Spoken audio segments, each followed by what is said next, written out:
Now it gives me a pleasure to introduce Alan Frez from the Royal Brompton, who's going to tell us how to close the duct. Alan. Thank you very much. I'm going to try to share my screen. Yeah. Okay, thank you. So thank you for giving me this opportunity to present this, I would say, it's a fashion procedure. It's not anymore a new procedure, but this is a procedure that is really in progress. And we are going to see why during this presentation. So we have accumulated fairly big experience with more than 100 cases at the Brompton, but worldwide there are more than 1,800 cases in USA, and I think more than 500 cases in Europe, and also some cases in other parts of the world. And this procedure has been really launched after the FDA and the CE approval of the dedicated Piccolo device, which was initially not a dedicated device. It was initially something dedicated for PDA closure, but now there are lots of publications, and I have summarized, sorry for this very busy slide, but basically there were two pioneers for this, Professor Neil Wilson, and really was the first to do that in the mid 2005-2006, and Patrice Morville, a French neonatology interventionist who launched the procedure in 6 to 8 French units in around 2014-13. And then there have been a few more papers. There is a French registry you can see by Dr. Maleka Dexvillani. And there is this US study, which was a prospective single-arm study that was very interesting, because after that we had the FDA approval. And I want also to show, this is a paper from a few days ago, which shows only 11 cases, but cases performed without fluoroscopy, and including 5 cases in NICU at the bed space of the baby. So this is still something that is under development, but this is very interesting, and we will have more opportunities. This is Peter Evert Group, by the way, in the German Heart Center, and we will have more opportunity to hear about their experience in the future, hopefully. And these 3 papers are comparing really with surgery. There was a Spanish paper, which was really the first, by José Luis Zunzunegui and colleagues. This is our paper by Will Regan, and also including some French centers, Grenoble and Nantes, where we showed that this procedure, as compared to surgery, improve mechanical ventilation. And I'm just going to show a few slides of this study on almost 150 patients. And the key finding is this: mechanical ventilation was significantly less during all the NICU. What we wanted to do is really to see how these babies are doing during all the NICU course. And there is something that is interesting. You see death prior discharge above the first line. And you can see that the mortality is for 6.3% after catheterization, 12% after surgery. It was not significant, but I think this is still an interesting information.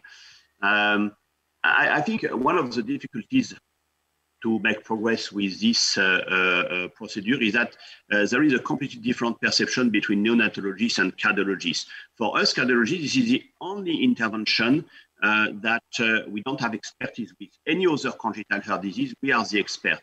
For PDA in preterm babies, the neonatologists are the experts. So this is why this is a revolution for us to really treat this baby, bring back, because we don't only need to learn how to intervene, but also to learn the disease itself.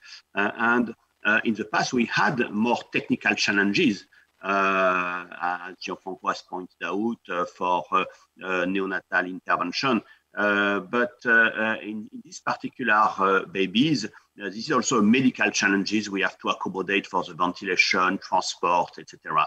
For the neonatologists, it's just an evolution. They have a well-recognized expertise, and they're just going to do something. They're just going to add another treatment to many other treatment options: cyclooxygenase inhibitors, paracetamol, conservative management, and of course, surgical ligation. So there are a few delicate steps in TCPC. One of the first important steps is really the access.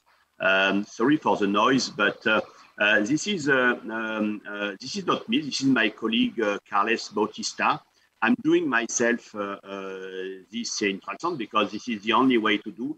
But Carles is more advanced than me in this domain. And this is an access performed in basically, I think, 37 seconds through the femoral vein. So ultrasound is completely mandatory, and you can see after a few seconds, you can have the access.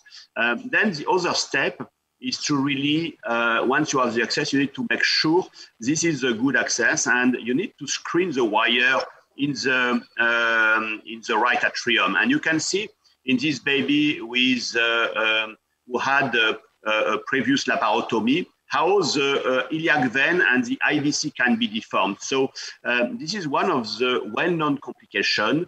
Now, maybe not one of the best known, but this is the IVC dissection. You can see extravasation of contrast.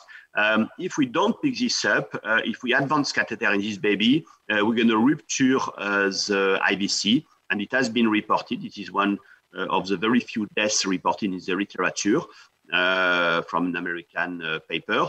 But in this particular case, we just picked this up, and it was well tolerated, no need for transfusion, and then this baby had successful surgical ligation. But this is the first challenge, is really to screen the wire in the right atrium.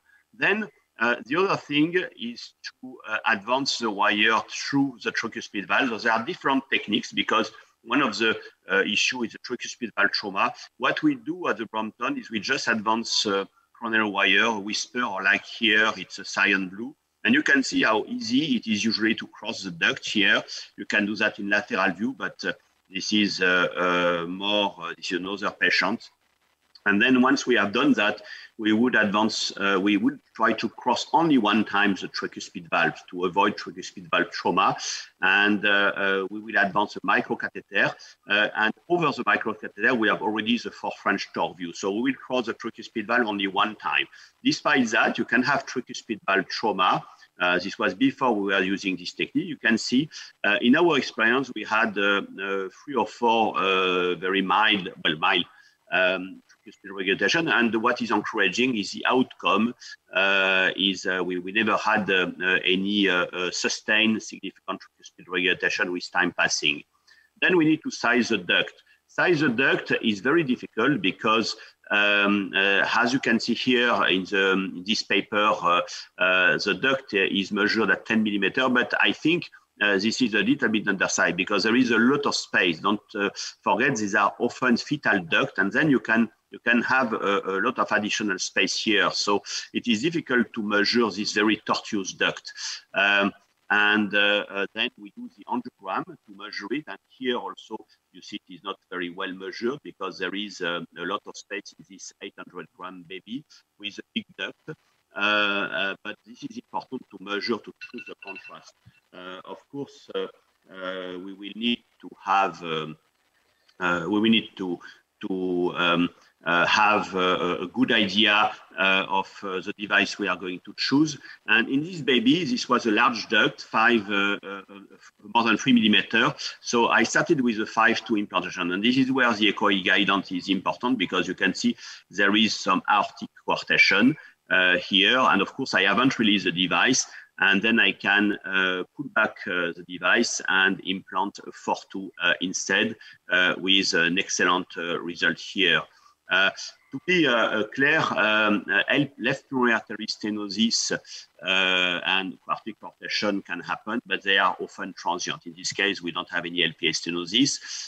This is an example of the mild coarctation we have had, both of them, they spontaneously involved in this 1.1 kilo. 1 year later, you see no more coarctation. And this is another example of the limit of the device, 1.3 kilo. Let me know if I need to move forward, because I know I have only 15 minutes. So in this 1.3 kilo, this is really the upper limit, because these devices are supposed to be implanted in ducts that are 4 millimeter diameter or less, but in this particular case, we can implant a 5.4. This is just a very quick example of the second case, because now we are trying to launch several units in UK. Evelina and Great Ormond Street have already started, I think, a while ago. And Bristol, this is a second case in Bristol, a 1.3 kilo, which I close with a 5.4.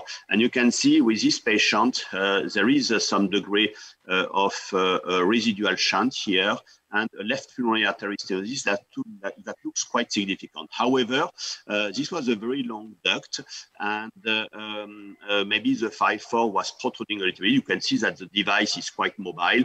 After a few days, this is sealing, and you can see in this echo 1 week later that there is no more residual shunt and no more left pulmonary artery stenosis. And this has been our experience. This is one of our learning curve case where you see this left pulmonary artery stenosis, 1 year follow-up, no more LPA stenosis. You can have sometimes a very long PDA, and I just want to show this example to show that we need to absolutely drop the device inside the duct as much as possible. In this case, despite the PDA was very long, you can see the shape of the PDA, and 5.2 is better. You can see the device here, and you can see the duct measured, and it is very clear to see that the duct is inside, the device is inside the duct. What is important with this device is to avoid deformation of the device. You know, this is a bit opposite what you would do to obtain stability in an older patient. And in this patient, I tried also first with a 5.4, and you can see a bit of protrusion. So 5.2 was clearly better. A nice device inside the duct. Just to finish, you have sometimes limit of the piccolo. This is a 1.9 kilo. When babies are getting bigger, ducts are getting bigger as well. And in this case, 5.4 was not good, and I had to implant an 8 millimeter IDP2. So even if the piccolo device are the dedicated device, you need to have a raise of 6 millimeter and 8 millimeter vascular plug too, because they are usually too long for this duct. But when the babies are getting bigger, this is what we need to do. I think I'm going to skip part of this because of time, of the interest of time.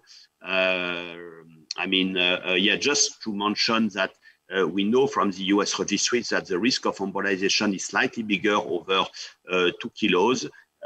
But in this case, what I do after above 2 kilo, I often take a free French in the artery to be able to do an angiogram because this is, and also to measure the gradient between the ascending and descending aorta. In this case, it is sometimes useful to wait 10 minutes to have constriction and successful occlusion of the PDA. We have had during our learning curve 2 embolizations we could retrieve. And in one of these embolizations, this patient, after I retrieved the device, the duct was simply closed. So that was not necessary to put an additional an initial device. And you can see that after the 5.2, in this patient, the result was absolutely perfect. But despite that, it embolized. And this is why in long duct, I rather recommend a 4 millimeter land, because the risk of embolization is probably slightly less, the stability of the device being better. So I think I'm going to conclude, because just to say that in also bigger baby over 2 kilo, you can sometimes need alternative device like the conventional PDA occluder or even a muscular VSD like in this case. But sometimes the price to pay is to have a mild pulmonary stenosis. With the muscular VSD, it is so stable that usually it decreases with time. So in conclusion, this is a safe and effective procedure. I think almost all premature babies can benefit from this technique. I think we can say from our preliminary experience, well, now we have years of experience, and this has been the dedicated procedure, for example, in USA, but also in our center, we haven't done surgical ligation for many years. It offers shorter hospital stay and decrease certainly morbidity as compared to surgical thoracotomy, but we haven't also compared that to when surgery can be done in the NICU or with minimal invasive surgery. However, we are quite confident that this is the procedure of the future. This is a complex organization that involves a full team, and we may need to consider more alternative devices than those that are dedicated. And of course, the future direction, it's not anymore the future, but it has been done also in the past by Neil Wilson and other operators. But performing this in the NICU will be very interesting. Just want to point out that we will run 3 specific webinars dedicated on PDA closure in premature babies in the near future, and there will be especially one on future direction to discuss how this procedure can be performed directly in the NICU. Thank you very much for your attention. Thank you, Alain. Clearly an evolving field, and I'm sure the technology will improve as with all things.